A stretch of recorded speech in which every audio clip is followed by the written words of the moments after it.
Hello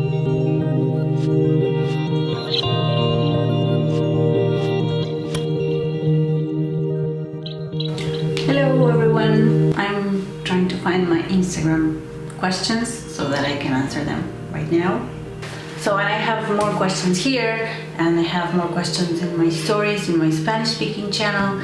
So I have questions everywhere. So next time I ask questions, I'm going to ask questions in one specific place, only because now I'm gathering from all over the place. So okay, lesson learned.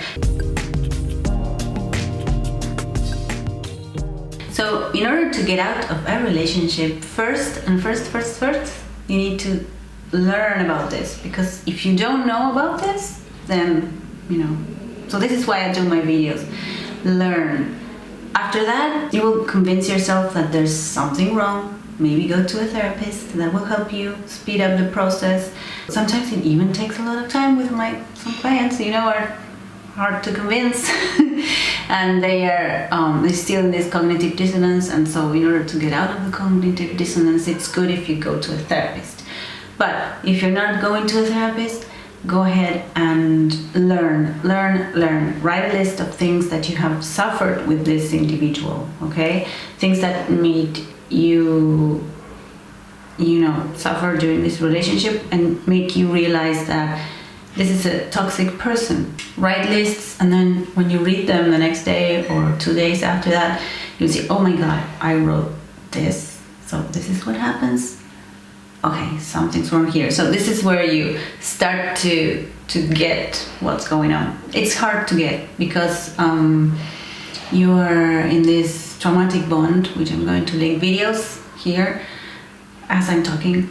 Yes, you're traumatized, and then you're bonded. Your attachment with this person is so strong right now that it's difficult for you to see it clearly, for what it is. Plus, if you have problems of abandonment growing up, or problems with attachment or codependency growing up, it'll be more difficult, okay, for you to realize that you're in an abusive relationship.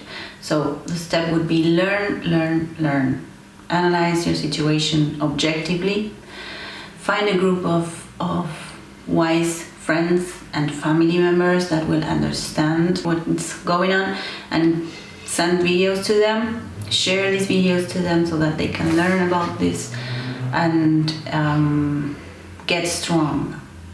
It's difficult because you suffer a lot. It's very difficult, but in order to make the decision, you have to, become a very analytic person and decide, okay, this is what's going on, so I cannot allow this to happen anymore, okay? And start loving yourself, a lot of self-care, taking care of yourself, taking care of your health. Yeah, first of all, learn, and then plan your escape. Basically, sometimes it's literally an escape. Assume that there will be different things that the narcissist may be doing behind your back, like without you knowing. So just don't tell the narcissist anything and just leave. That's what you need to do. That's it, until the last moment, because this person will try to convince you, or maybe you will have to stand more abuse. So yeah, basically that's it.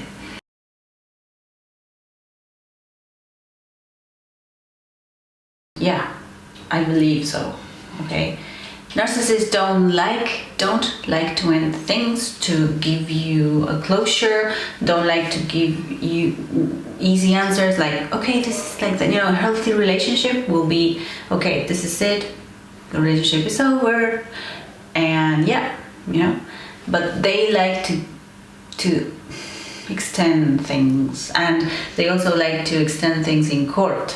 If you're married, and they will, keep going with different accusations and things and lies, so that they can keep you drained and tired, and they want to destroy you, basically. So that's why they will never give you the easy thing of, yeah, that's it, unless there's another question where they ask, to answer the question, this is hovering as well, when they want to keep you as a friend, And I'm not saying every time you break up with your boyfriend or girlfriend and you keep being friends, which that doesn't sound good to me, okay? If you had a relationship with a person, you still are friends, that could happen, and there are couples that have great relationships and they are friends, but I would say it's a very low percentage of breakups that end like that. You usually go one side and the other one goes to live his life and her life in different parts of the world, or different sides, but different, apart from each other. So yeah, I would say if it's a narcissist and wants to keep having a relationship as a friendship or something, it's hovering. So be careful, okay? And they don't respect limits or boundaries, or they don't have codes of ethic or things that to respect. They don't do that, so it's dangerous for you to keep having a friendship with a narcissist, okay? And then the other question was, what happens when they don't hoover you? So when they don't hoover you, the thing is, I'm sure they have another source of supply that is good, it's good enough for them. So yeah, they have more supply somewhere else, and you had good boundaries and you did your job well, so they won't hoover you, okay? And they see you that you're strong and that you won't bend boundaries and that you're healthy, and they won't hoover you. But if they see that you are, sort of in the fence, and they see you as an easy target, then they will hoover you. But if they're not, I'm sure they have for sure some other source of supply, or many sources of supply.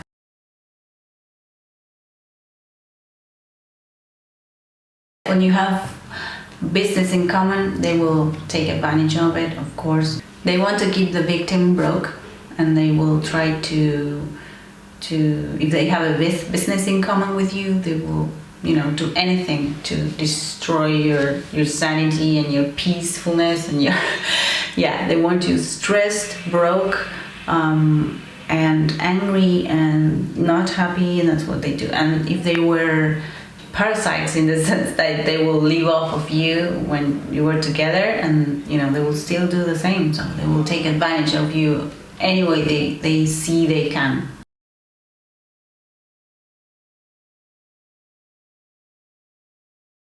So if you want to go back to feeling things with the same intensity as you did before, this is the question, what I recommend is, keeping track of your emotions constantly. Okay, go back to you constantly. Because if you dissociate, for example, which is very common after narcissistic abuse because it's so painful, people turn to TV, to games, to Netflix, to drugs, to alcohol, to a lot of work.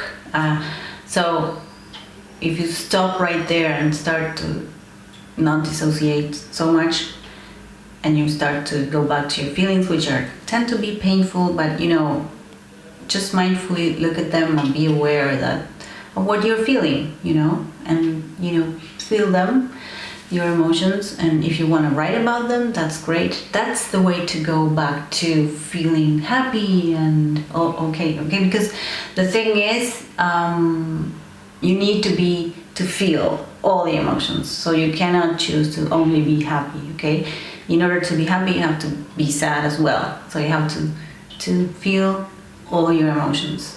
So that's the way you do that. And please don't pressure yourself. I have to be okay right now. This takes time, okay? A year maybe, if you have CPTSD, and you will need to, or more, sometimes from 6 months to 1 year or more, 2 years, to be okay. And you will still have a scar, okay, for life. And it's okay, because scars after a while don't hurt anymore, but you'll know it's there, and it will be there. And it's a good thing, because so that you don't go back to relationships like this, but you will be able to feel life with all the colors and happiness and things.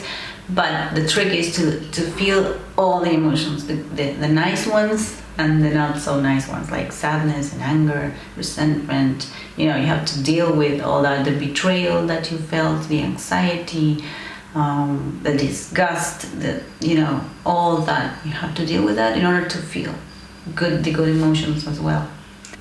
This question is, why when you leave a narcissistic relationships, another narcissist comes up always. I said here on my Instagram account, I said, I think this I don't know why, but it's sort of as if life is testing you. And when you're going to graduate, for example, when I got my master's degree, then you have to sit for a huge exam to get your licensure.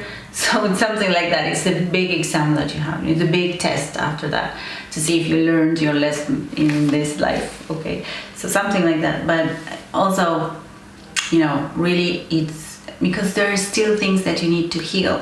There are still things that you need to go back to your therapist and look what happened in your childhood and see what wounds you had and why this keeps repeating. Okay, it's important to see that with the help of a professional, because maybe you alone you cannot see it, but with the help of somebody that will guide you through that, of connecting the dots, you will see that. Oh, my kids brought me this one tea, Earl Grey with milk. They know what kind of tea I like. And I have two kids. Lemonade, the two things I drink all day. My kids are the best.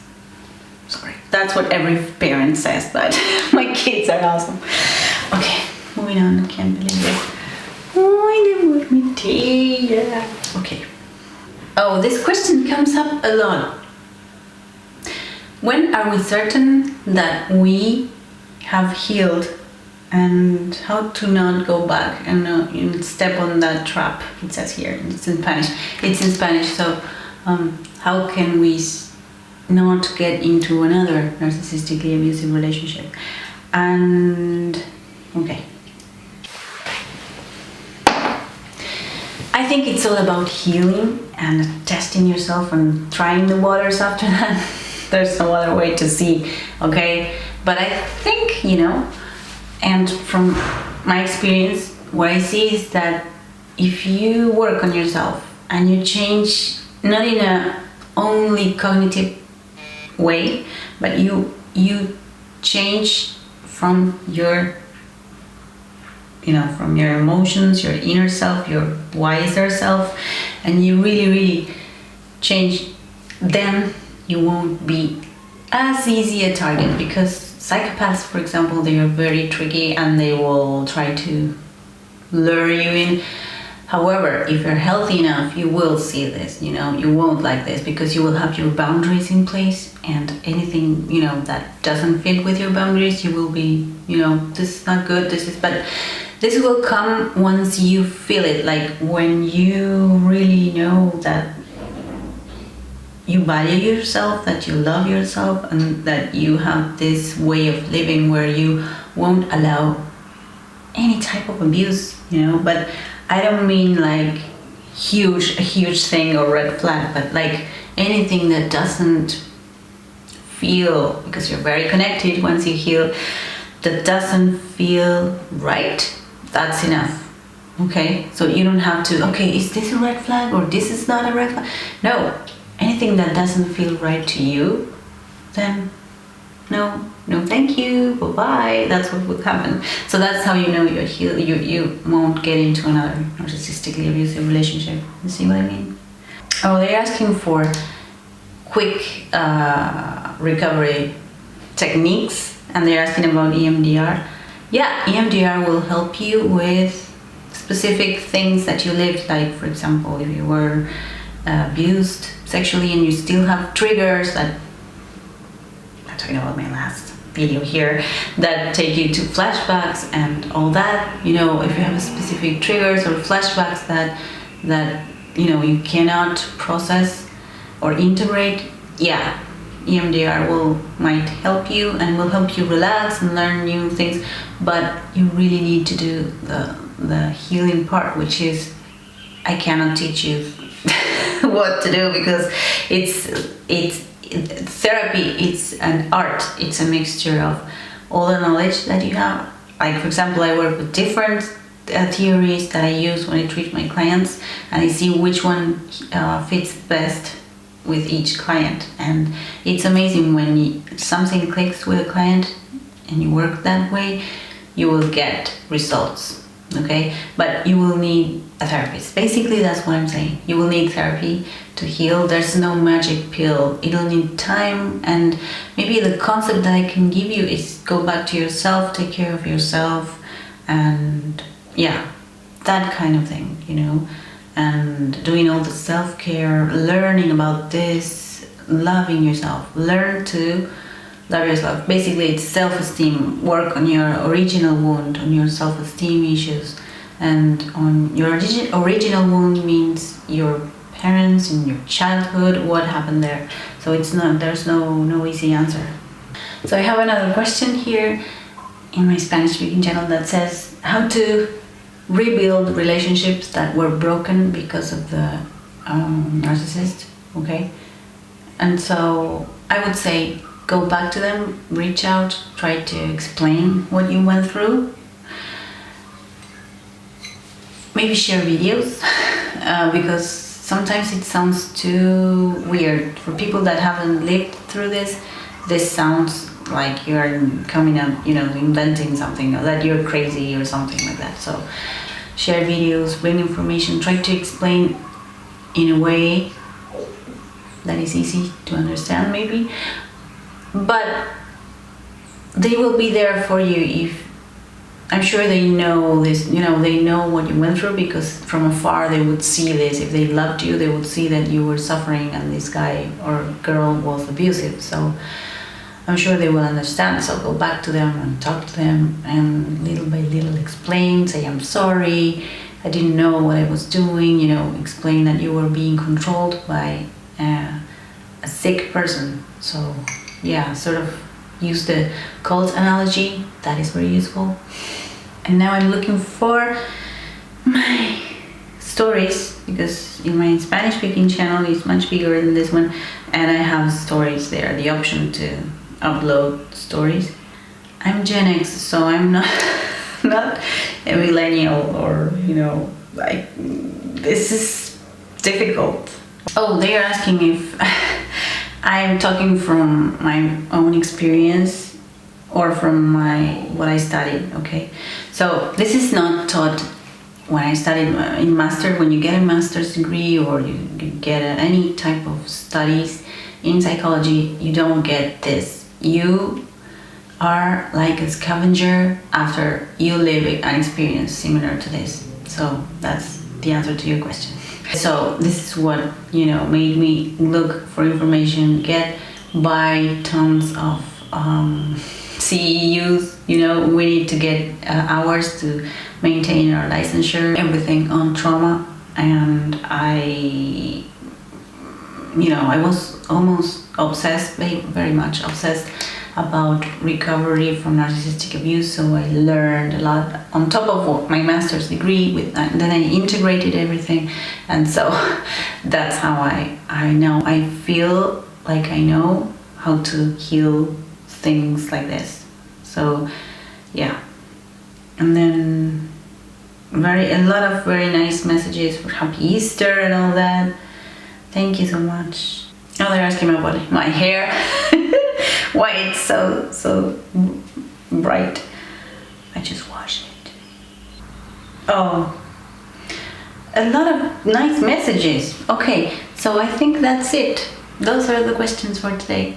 I hope you enjoyed this video, and I will see you next week with a new video. I'll see you next week, okay?